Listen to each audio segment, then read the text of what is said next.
The blue lights from the sheriff's cruiser fractured through the rain-slicked glass of Marion Hale's living room, washing the cedar walls in violent flashes of blue and shadow. It was 4 in the morning, the kind of darkness that felt absolute in the deep forests of the Pacific Northwest. Marion stood by the floor-to-ceiling window of the house she had designed with her own hands nearly 30 years earlier, watching the scene unfold on the gravel driveway below. The relentless Washington rain hammered the roof, normally a comforting rhythm, but tonight it sounded like applause. She held a ceramic mug of black coffee, her hands steady, without the slightest tremor of fear or age. Inside, the house was silent. Outside, the chaos she had engineered with precision was finally reaching its climax. On the driveway, the young woman who had spent 6 months trying to dismantle Marion's life was being escorted toward the patrol car. Rhea Dalton looked over her shoulder, her eyes wide and frantic, searching the windows. For a single charged moment, their gazes locked. Rhea saw her, Marion Hale, the woman she had mistaken for fragile, senile, and crumbling, standing tall, unmoving, illuminated by the strobing blue light. Marion took a slow sip of coffee and let the bitterness settle on her tongue. People often said revenge was a dish best served cold, but Marion disagreed.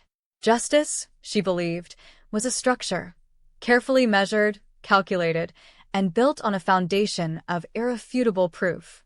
To understand how this rainy morning with police lights cutting through the fog came to be, one had to understand the house.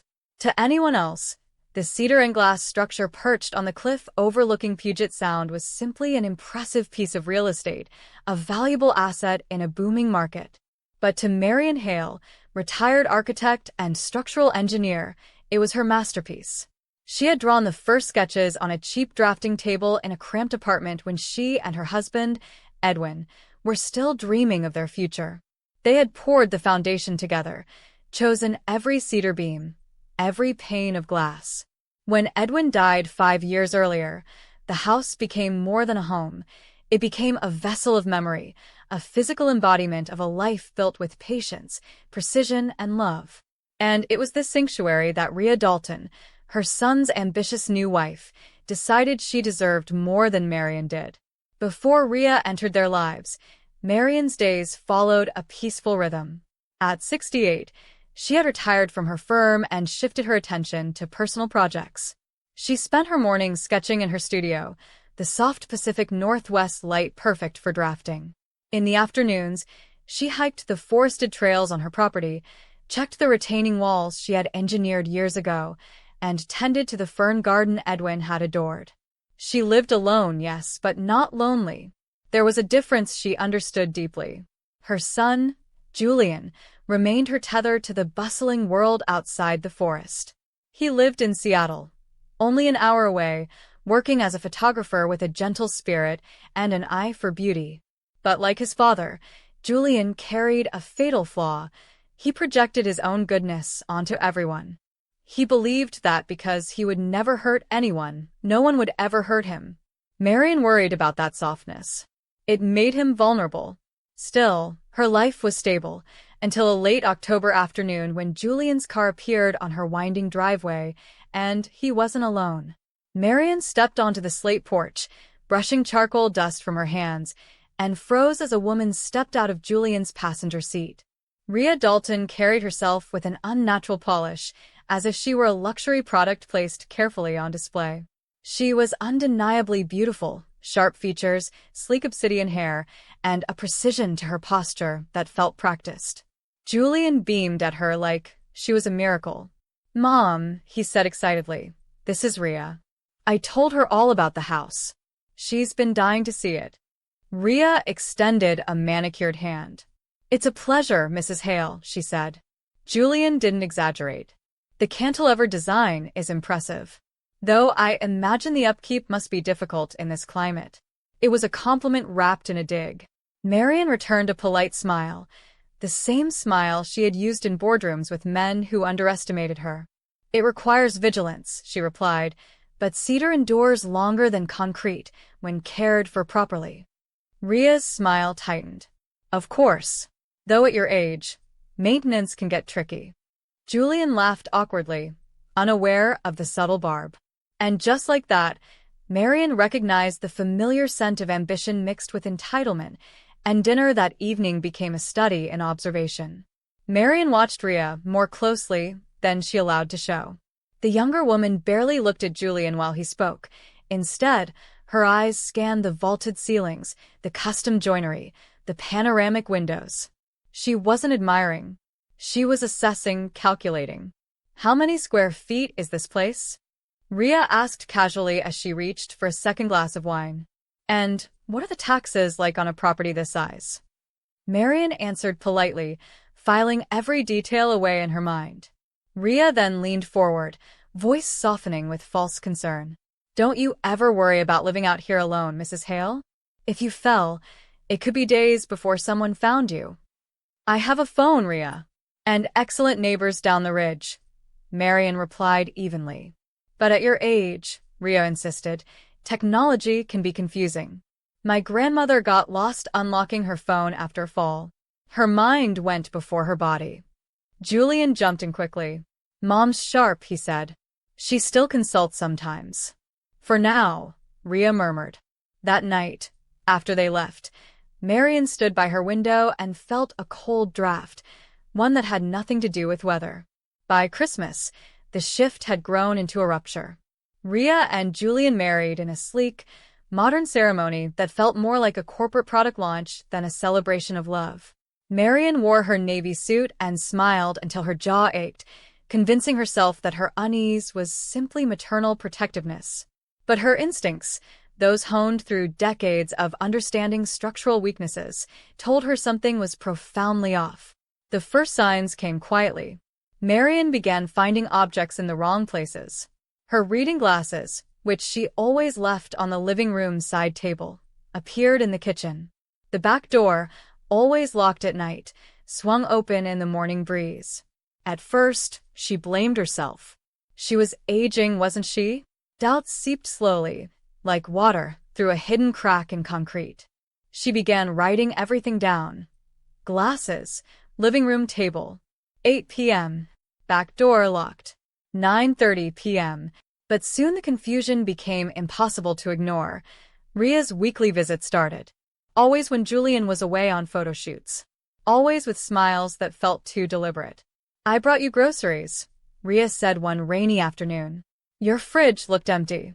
You must be forgetting to shop." "I shop every Saturday," Marion replied. "Did you?" Rhea asked sweetly. And just like that, the gaslighting began. Rhea's manipulations escalated with frightening precision. "Julian said you called him Sunday asking what day it was," she remarked casually one afternoon, unpacking expensive organic foods Marion didn't eat. Marion stared at her. "I never called Julian about that," she said. Rhea sighed with theatrical sympathy. "It's all right, Mrs. Hale. We won't judge you. It's scary when the mind starts slipping." That evening, Marion phoned her son. "Julian, did I call you Sunday confused about the date?" she asked. A long silence followed. "Rhea said you sounded unsure." Julian replied gently. "Maybe grief is hitting you harder lately. Rhea thinks we should get you evaluated." The word evaluated pierced Marion like a blade. "She's lying," Marion said. "She's worried," Julian insisted. "No," Marion whispered. "She's rewriting reality." But Julian, blinded by love and Rhea's carefully crafted narrative, couldn't see the danger. The following week, Marion's studio, her sacred space, was ransacked. Her compass set was missing. Her original house blueprints were gone. Panic clawed at her chest. Had she misplaced them? Was her mind fracturing? She drove to town to escape the suffocating doubt. But what she heard next confirmed the truth. Mira, the bakery owner, approached her with pity. "I was so sorry to hear about your dementia," she said. And Marion realized Rhea was poisoning the entire town. The rage that filled Marion wasn't loud or impulsive. It was cold, engineered. The fury of a woman who had spent her life understanding how structures fail and how saboteurs operate. She thanked Mira calmly, bought her bread, and stepped into the rain with a clarity she hadn't felt in months. She wasn't losing her mind. She was being hunted. That afternoon, Marion drove straight to Seattle, not to confront Julian, but to see Gideon Clark, her late husband's estate attorney, a man with a razor-sharp mind and little patience for nonsense. "You look like you're ready to commit murder," Gideon remarked as he poured her a drink. "I might," Marion replied, "but I prefer to destroy her legally." She told him everything: the misplaced objects, the gossip in town, the lies, the missing documents. Gideon listened, his expression hardening. "She's building a competency case," he said. "If she proves you're mentally unfit, Julian gets power of attorney. And Rhea, well, she'll run everything. They'll move you into a facility, sell the house, and cash out. The land alone is worth millions." "I won't let her take my home," Marion whispered. "Then we set a trap," Gideon said. "Something she won't see coming." Gideon laid out the plan with surgical precision. First, they would move the deed of the house into a revocable trust. Marion would remain the trustee, but if the property was ever sold or transferred without her explicit video-recorded consent, the proceeds would automatically be donated to charity. Rhea would never know unless she tried to steal it. "But that's only half the battle," Gideon said. "She's committing fraud. You need proof, irrefutable, documented proof." "What do I do?" Marion asked. "You put eyes inside your house," Gideon replied. So Marion hired a private security firm known for outfitting tech moguls' estates. They installed discreet micro-cameras inside smoke detectors, behind molding, and within tiny ventilation slits. The feeds uploaded directly to a cloud account only she and Gideon could access. She placed them in the living room, kitchen, her studio, everywhere Rhea was likely to snoop. Then the hardest part began. Marion had to act. She played the confused old woman Rhea believed she was destroying. "Oh dear," she murmured one afternoon, squinting at a calendar. "Is it Thursday? I thought it was Sunday." Rhea's eyes sparkled. "It's all right, Mrs. Hale," she cooed. "It happens." Marion smiled weakly. Inside, steel was forming. Rhea grew bolder with every perceived slip in Marion's memory. The cameras captured everything. One afternoon, while Marion pretended to nap, Rhea entered her home office. The footage showed her rifling through drawers, pulling out Marion's checkbook, and practicing her signature with eerie precision. Then came the power of attorney document.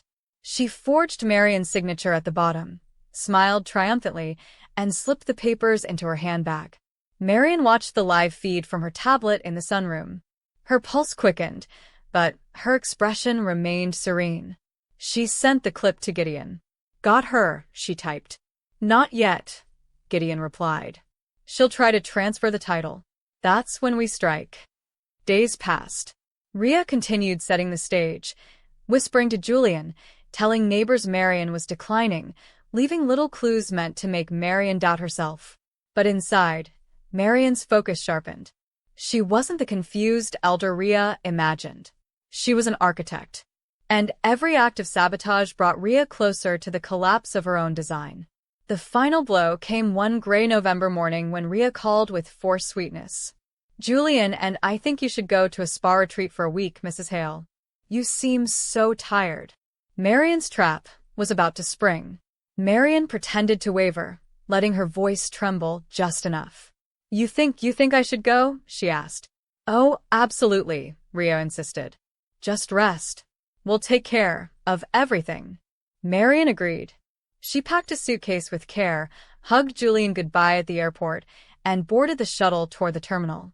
When he drove away, she slipped into a rental car and drove straight back home, but not to the main house. She settled in the abandoned caretaker's cabin near the lower ridge, a forgotten structure with heat, electricity, and a perfect vantage point for monitoring the property. For 3 days, she watched the camera feeds. Rhea moved in the moment she left. On the first day, appraisers arrived. On the second, a real estate agent toured the living room.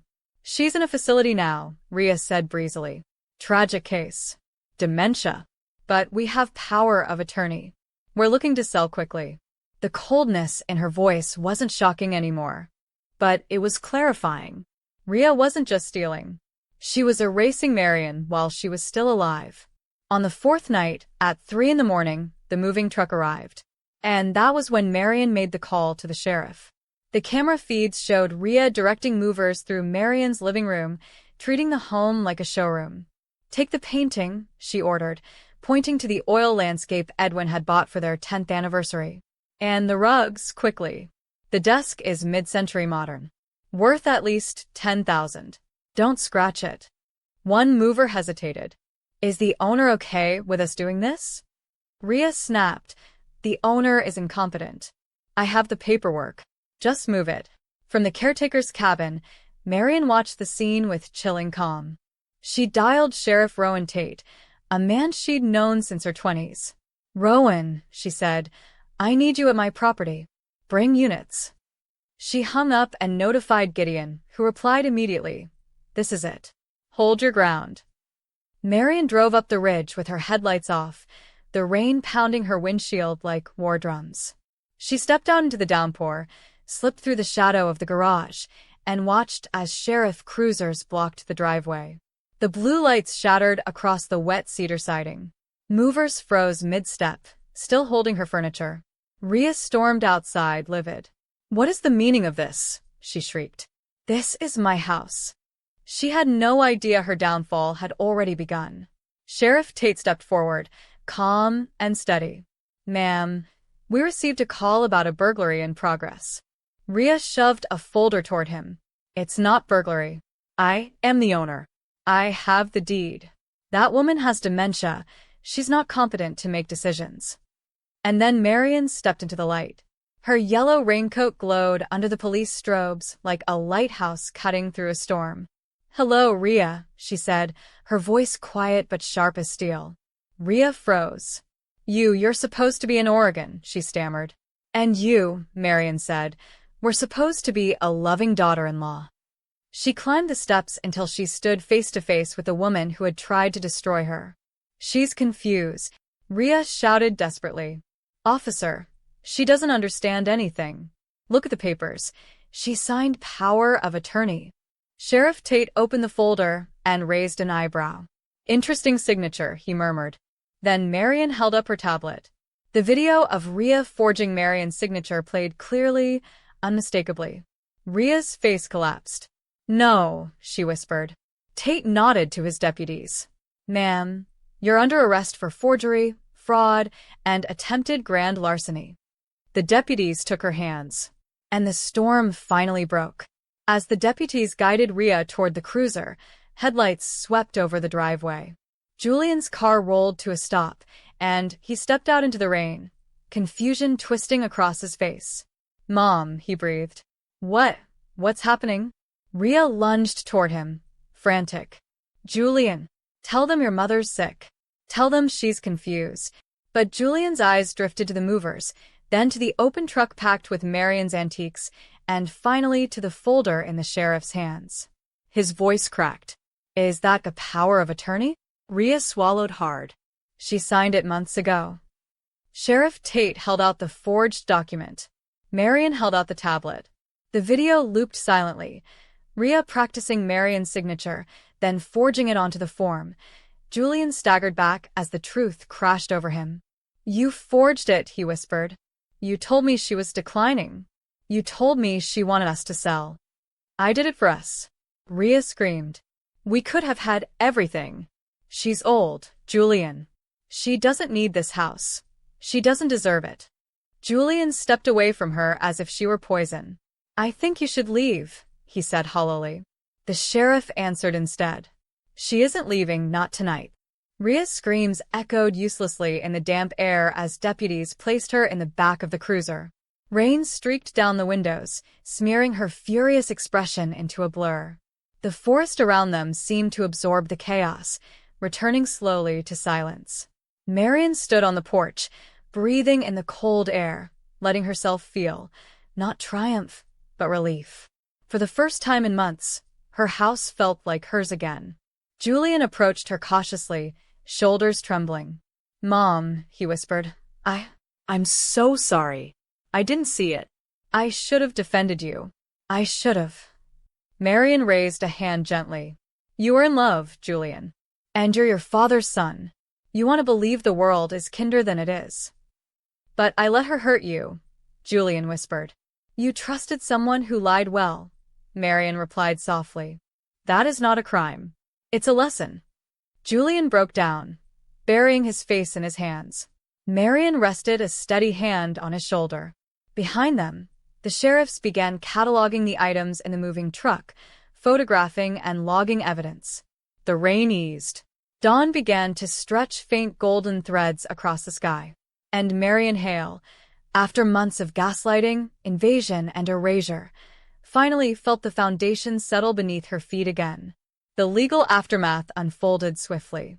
Gideon Clark filed motions with methodical precision, bolstered by the footage Marion had collected. Rhea's attorney attempted to argue that the recordings violated privacy, but the judge quickly shut that down. Marion owned the property, and the cameras were installed inside her own home.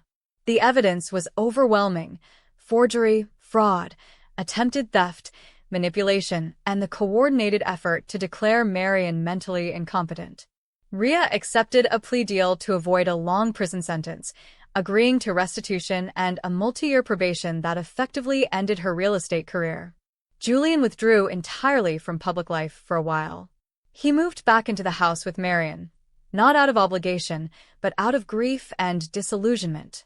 He walked the trails with her, cooked with her, spent long evenings staring at the fire, trying to understand how the woman he loved had orchestrated such cruelty. Love makes you blind, Marion told him gently one evening. But the pain of betrayal sharpens your sight more than anything else. What matters is that you see clearly now. Julian nodded, but his eyes remained haunted. Marion knew the healing would take time. She also knew time was something she still had plenty of. Winter settled over the cliffs, bringing quieter days. Marion and Julian repaired small things around the house: loose hinges, warped planks, the cracked stone near the garden path. They worked mostly in silence, but it wasn't an uncomfortable one. Julian often paused to watch his mother work, marveling at the steadiness of her hands, the precision of her movements. How do you do it? He asked one afternoon as she measured a replacement board. Do what? She replied. Stay so strong. Marion smiled faintly. Strength isn't about force, Julian. It's about structure. You build it day by day. You reinforce it when life tests its limits. You let storms shape it, not break it. He absorbed her words like a student listening to a master. Later that night, they sat by the fire, sipping cocoa. The logs crackled softly. I'm scared to trust my own judgment again, Julian admitted. What if I fall for someone like Rhea again? You won't, Marion said confidently. Because now you understand the importance of foundations. Beauty, charm, ambition, those are decorations. But character, integrity, those are load-bearing. For the first time in weeks, Julian smiled. The town eventually learned the truth. Mira from the bakery made a point to visit Marion one afternoon with a basket of warm bread and an apology. I should have known something was off, Mira said, wringing her hands. I shouldn't have believed her. You believe someone who spoke with confidence, Marion said gently. It happens. Mira shook her head. But not everyone would handle this like you did. You fought back without screaming, without losing yourself. Marion chuckled softly. I've spent my life working with steel, Mira. It teaches you patience and how to bend without breaking. Neighbors dropped by more often after that, bringing food, company, and kindness. Not out of pity, but respect. Marion found herself unexpectedly surrounded by warmth, as if the community were now reinforcing her structure rather than questioning it. Julian, witnessing the shift, began reconnecting with his own friends too. Slowly, they moved forward, carefully rebuilding the trust Rhea had shattered. But Marion never forgot the feeling of someone trying to dismantle her life piece by piece. And she vowed never to let anyone chip away at her foundation again. By early spring, the cliffside property was alive again. Ferns unfurled in Edwin's old garden, and the sound of the waves below seemed to pulse with renewed strength. Marion returned to her drafting table, sketching a small greenhouse she planned to build near the clearing. As she worked, Julian stepped into the studio. Mom, he said hesitantly, do you think Dad would have seen through Rhea? Marion paused, pencil hovering. Your father saw the best in people. It was both his gift and his flaw. But yes, eventually, he would have seen through her. And he would have stood exactly where you are now, right beside me. Julian swallowed hard. I miss him. So do I, Marion whispered. Every day. They stood together, surrounded by blueprints and memory. Later, while reviewing her sketches, Marion realized something. The greenhouse she was designing wasn't just a project, it was a symbol. A new foundation. A structure built from everything she had survived. And for the first time since Edwin's death, Marion felt excited about the future rather than afraid of it. Storms, she had come to accept, weren't signs of destruction. They were signs of change. Julian gradually regained his confidence. He returned to photography, taking long walks with his camera slung around his neck. He began volunteering at a community center, teaching kids how to frame moments through a lens. Marion watched him, quietly proud. He was healing, reshaping himself into a stronger version of the man he once was. One evening, he knocked on Marion's studio door. "Can I sit with you?" he asked.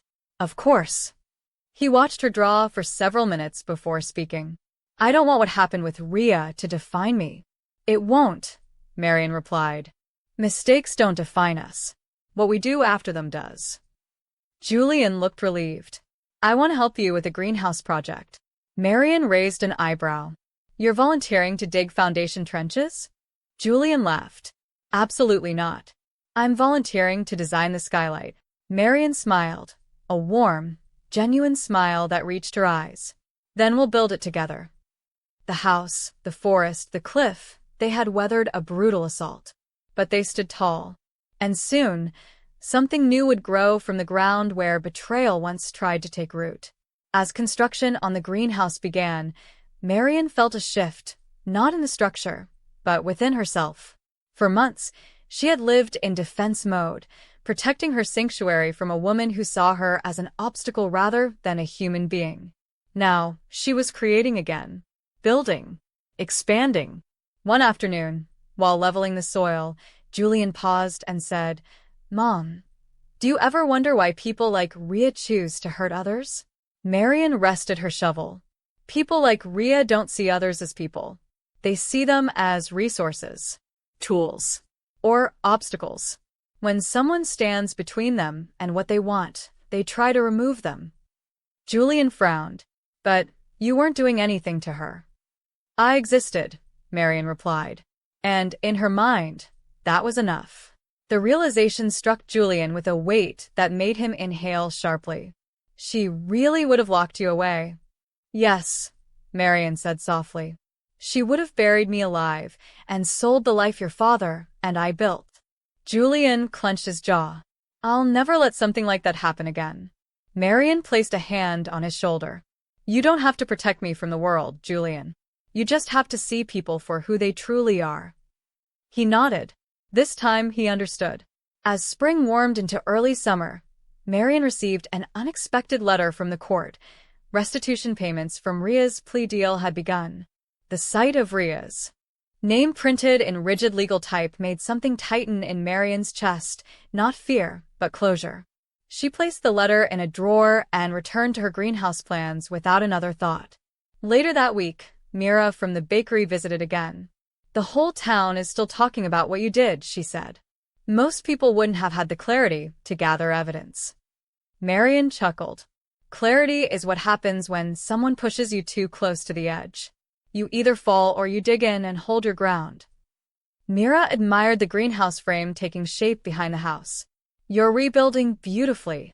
"No," Marion corrected gently. "I'm expanding. Betrayal shrinks some people. It makes others bloom." Mira smiled, shaking her head. "I hope I'm like you when I'm your age." "You will be," Marion said warmly. "You already have good structural bones." They laughed together, and for the first time in a long while, Marion felt not only safe, but cherished. The forest around her hummed quietly. Life was settling back into harmony. By midsummer, the greenhouse stood complete, a stunning structure of steel and glass, catching sunlight like a prism. Marion stepped inside one morning and inhaled deeply. The warm scent of cedar and fresh soil filled her lungs. She ran her hand along a beam, feeling the smooth grain beneath her fingers. Edwin would have loved this, she whispered. Julian walked in behind her. He would have insisted on building it himself. Marion laughed. He absolutely would have. And then complained the whole time about his back. They both smiled. Julian lifted his camera. May I? Of course. He snapped photos of the space, capturing the way the morning light scattered through the glass. Mom, he said quietly, you didn't just defend your sanctuary. You rebuilt it stronger. Marion looked around thoughtfully. I didn't realize it at first, but when she tried to take everything, she actually reminded me of what still mattered. Julian nodded. You. And you, Marion said, pulling him into an embrace. The greenhouse shimmered around them, a symbol of survival, healing, and new beginnings. Marion had not only protected her home, she had redefined it.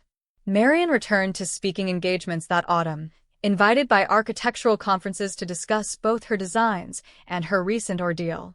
People were fascinated by her resilience, by the way she had recognized manipulation early, by how she had built her defense as carefully as any structure she ever engineered. During one panel, a young architect asked, "How did you stay calm when someone tried to destroy your life?" Marion smiled thoughtfully. Because I understood something important. People can damage walls, but they cannot touch the foundation unless you let them. My foundation was built over a lifetime. Rhea didn't have the skill to dismantle it. The audience murmured with admiration. On her drive home through the forest, Marion reflected on that truth. She had been underestimated because of her age, her solitude, her quiet nature. Rhea had mistaken patience for weakness, calmness for confusion, stillness for surrender. But Marion Hale was not a fragile structure. She was a fortress built from decades of storms, loss, victories, and hard-earned wisdom. As she approached her home, the greenhouse glowed softly in the dusk, like a beacon. She felt Edwin's presence there, steady, warm, enduring. She was ready for whatever came next. The morning after the conference, Marion sat at her kitchen table with a cup of coffee, the same way she had months earlier when Rhea was being escorted into a patrol car. But this morning looked different. The rain had slowed to a soft mist. The sky was painted in gentle streaks of rose and gold. And Marion felt something she hadn't felt in a long time: peace. She spread her new blueprints on the table, a design for a guest cottage nestled near the greenhouse. A place for visiting family, friends, or someday perhaps a grandchild. Julian entered the kitchen, still sleepy, and smiled at the sight. Starting another project? Of course, Marion replied. Foundations should grow, not shrink. Julian poured himself coffee. Mom, he said softly, I want to thank you for showing me what strength really looks like. Marion squeezed his hand.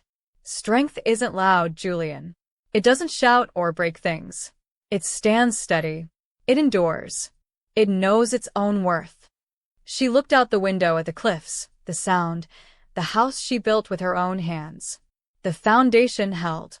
She held. And to anyone listening, she would say, you are not a teardown. You are a fortress. Build your walls high, and let no one rewrite your blueprint. Thanks for watching. If you value stories of respect, dignity, and justice, please subscribe. It means more than you know, and it lets me keep sharing the lessons life has carved